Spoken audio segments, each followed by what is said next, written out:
All right, so today we're going to be looking at SOHCAHTOA. Everything we're about to write down is actually on your formula sheet. Okay, you'll notice, first of all, when we're looking at a right triangle, it has several parts. Theta, which will be your angle. Sometimes theta will be here, sometimes it will be here. It can move around. But the opposite side depends on where theta is. Okay? Adjacent side will always be beside or next to. And the hypotenuse will always be the longest side, which is also across from the 90-degree angle. It has to be the longest side. Don't always remember hypotenuse is the top because it can rotate around. All right, so SOHCAHTOA. A lot of times you'll see it written like this. I think it's more beneficial if you write it as the fractions are set up. You might want to add this to your formula sheet because this is the most helpful version of SOHCAHTOA because it actually tells you what goes in the numerator and what goes in the denominator. Is this the formula sheet we're going to have on the test? Yes.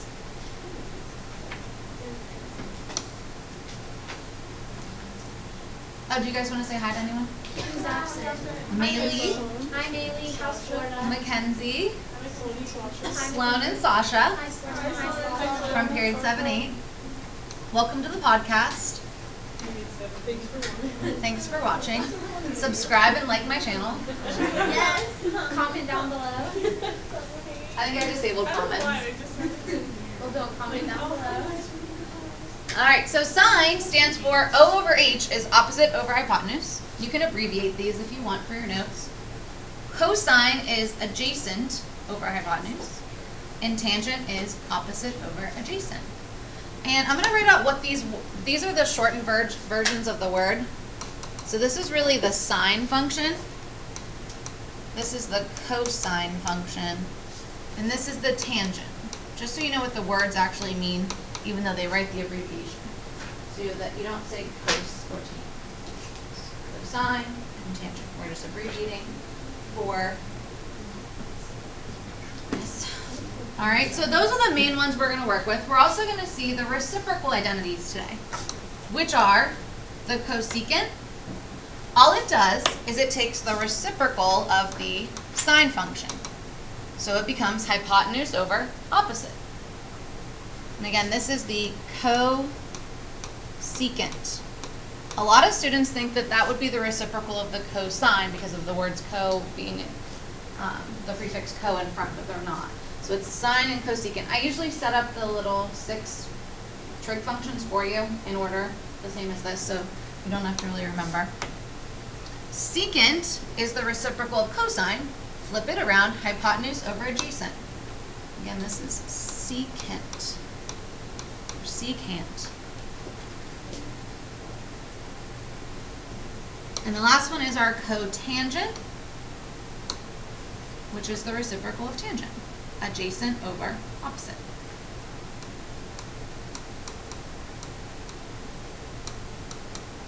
So when you're doing these problems, you probably just want to find the sine, cosine, and tangent first, and then just flip all your numbers.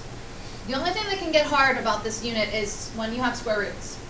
Not that it's hard, but you have to rationalize your denominator, which can be time-consuming and annoying at times. But remember, we can't have a square root in our denominator. Okay? The reciprocal identity is written in a different way. The cosecant can also be written as 1 over the sine. The secant can be rewritten as 1 over cosine, and cotangent as 1 over tangent. So this is just another way that you could write an equivalent form. And then the quotient identities are that the tangent can also be rewritten as sine theta over cosine theta. And cotangent is the reciprocal of that, so it would be cosine over sine. But you need to memorize none of these. They're all in your formula sheet. But we'll be using all of these throughout chapter 6 and 7 in our trig unit. All right, so let's start off with a nice easy one. I give you a triangle, all the sides are labeled. It's beautiful.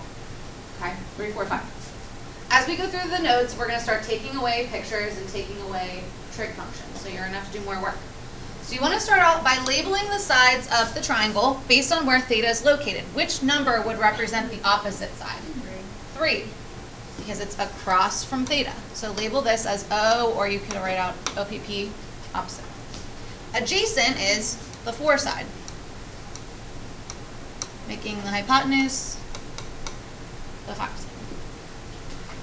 And then all you have to do is apply SOHCAHTOA ratios to this triangle. SOHCAHTOA. Some of you will just write that at the top of your notes or homework and then use it for the whole page. I'll probably put it on every slide for you. So opposite 3 over hypotenuse 5, 3/5. Leave them as fractions and reduce them if you can. Cosine, adjacent over hypotenuse, 4 over 5. Tangent, opposite over adjacent, 3 over 4. And then, of course, you know Mrs. Bennett is so nice. She puts all of the little blanks right underneath so you can just flip them around, even on your homework. So you don't have to even remember which one goes with which. So just reciprocal, 5/3, 5/4, 4/3. Flip the fraction. Okay. All right, let's start taking some stuff away. I take stuff away, but I give you things. The next one, I give you 2 of the answers.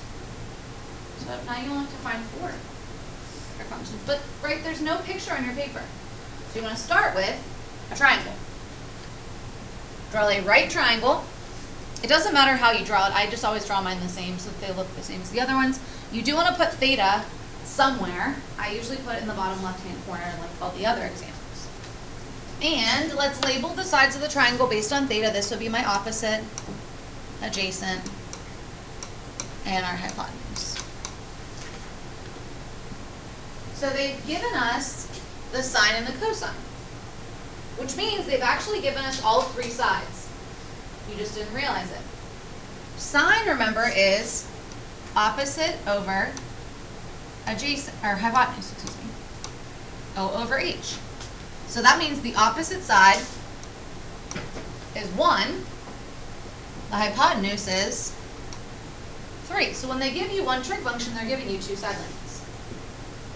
The cosine is adjacent over hypotenuse, just using our acronym, SOHCAHTOA.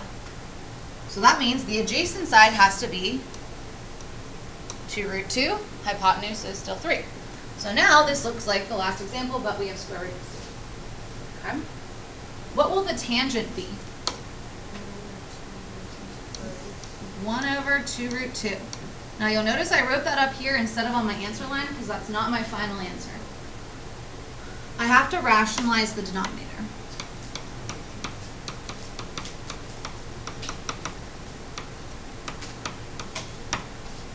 How do I rationalize a denominator?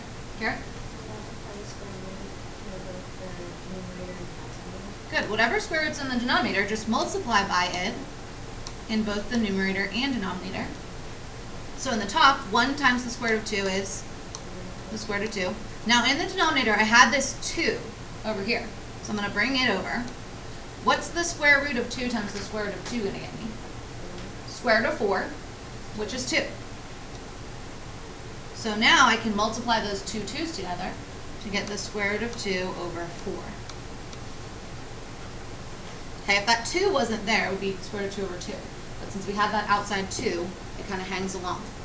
All right, now take our reciprocals. The cosecant, flip the sign. 3 over 1, which is really just 3. When I flip the cosine, I'm going to have to do work. So I'm going to put it down here. I need to rationalize the denominator again. But some of you will notice a pattern with the denominators. We'll show it on probably the next one. Can I multiply the top ones and get square root of 6? No, because we have an outside and an inside, so it'll be 3 root 2.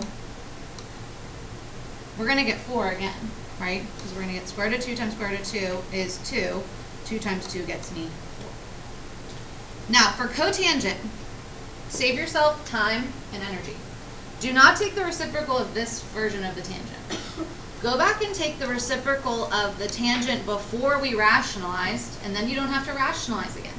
It'll still work if you do it then you don't have to rationalize again. So remember, we originally had 1 over 2 root 2. Flip that around, you get 2 root 2 over 1. No rationalizing required. Now, if you don't notice that, and you do this one, I'll show the work. You'll get 4 over root 2, rationalize. You'll get 4 root 2 over 2, which divides to get 2 root 2. You'll still get the same thing. Just saves you time, if you notice. All right, I want you guys to try the next one on your own. Almost the same problem, just with some different numbers, before I take one of these things away and make it harder. So draw your triangle, label your sides,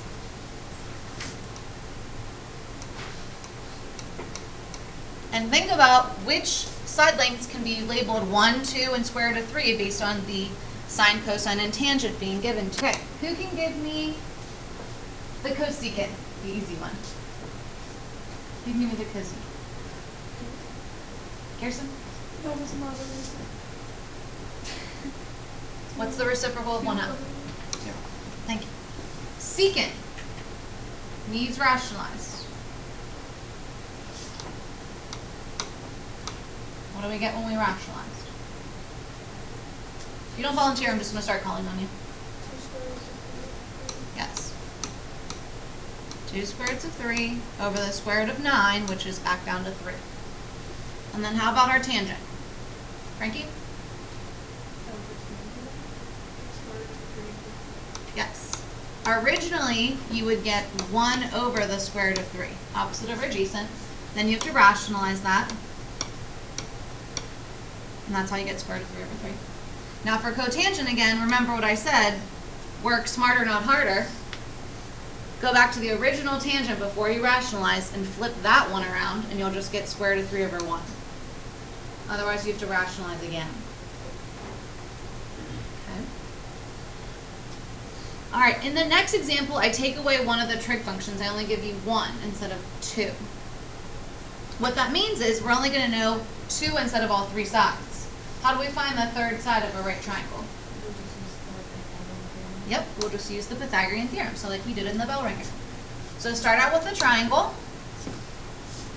and they've given us our cosine. So this is adjacent over hypotenuse. So here's my adjacent side, my opposite, and my hypotenuse. So the adjacent side will be square root of 2. The hypotenuse will be 5. So we have to use Pythagorean theorem to find out this side length. Remember, A and B don't matter, they're the legs. It can be either one. But C has to be the hypotenuse, which is your longest side. So substitute in, we'll have the square root of 2 squared plus B squared equals 5 squared. This is not a triple, because it has a square root in it. What do I get when I square a square root? Cancels out. You just get 2. Square your 5, we get 25. And then subtract and square root. Don't forget to square it at the end. It's not 23, it's the square root of 23. Which just tells you you're probably going to have to rationalize a bunch of times. I'm getting so much better at this. Square root of 23 over 5. No rationalizing required. We love it. Right? Love it. Tangent. Opposite over adjacent. So square root of 23 over square root of 2. Now, if this were an even number, you could actually just divide them. But it's not. Like 2 doesn't go evenly. So we will have to rationalize. Now this one's a little different than the last one. This time in the top, I have a square root times a square root, which you can multiply. So you'll get the square root of 46 divided by 2. Now let's suppose the square root of 46 had a perfect square factor, like a 4, a 9, a 16, a 25. You can reduce it if you are able to, but it's not reducible. Now we need to take our reciprocals. Now you guys are going to notice something. Every time you take the reciprocal of a square root and a non-square root, and you rationalize it, you'll end up getting the square root will just move to the numerator, and then the bottom number, just the square root disappears. Some of you will start noticing a pattern, so you don't have to show word for it all the time. Some of you won't notice that, and that's fine. But when you flip it around, the square root will move to the top, the bottom loses its square root. So for this one, for example, switch it around, 5 over square root of 2, and rationalize. You get 5 root 2 over 2. So see how my little trick worked. Now for this one, again, I would not take the reciprocal of this. I would take the reciprocal of that one. So square root of 2 over square root of 23, just because it's going to get you some smaller numbers. Rationalize with the denominator. So this time I'll get the square root of 46 still, but over 23 instead of 2, because the denominator was our 23s. If you do it the other way, it should still work. But you'll get 2 root 46 over 46, and then you'll have to reduce the 246 to 1/23, so just an extra step. Okay? Last one we're going to do together, and then I'm going to have you guys do the closure on your own, which the closure has no square roots, so it's a nice one. It's a triple, actually, if you remember your triples. Now this one, they give you a cosecant, which is the reciprocal function.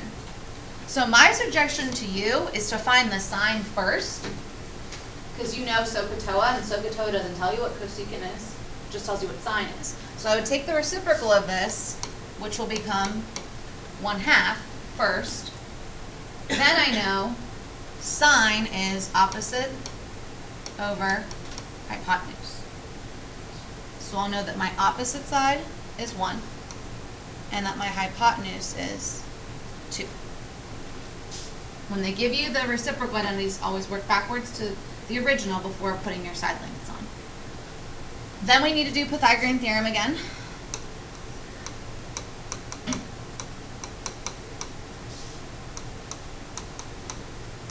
One will be a leg, 2 will be our hypotenuse, our C variable. So we'll have 1 squared is 1, 2 squared is 4, so we should get square root of 3.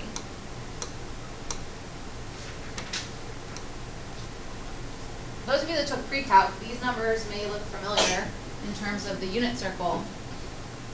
30 and 60 degree angles have coordinates that are either 1/2 or square root of 3 over 2, if you remember your unit circle.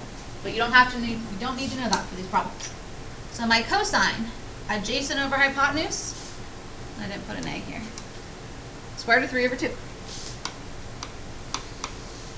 Tangent, opposite over hypotenuse, 1 over square root of 3, which it needs rationalized.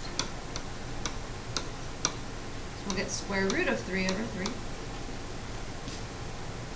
And just a couple reciprocals with some rationalizing. 2 over the square root of 3. And we'll get 2 root 3 over 3. And lastly, cotangent, again, my suggestion is to flip before you rationalized, so you don't have to rationalize again, and it should be just square root of 3. All right, I'd like you to try the closure,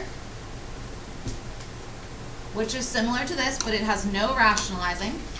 Lucky for us. And then where it says assignment, cross that off, 6.2 day 1 worksheet. You have no homework this weekend. We will be doing that worksheet on Monday, but just not over the weekend. So see if you can finish this one up.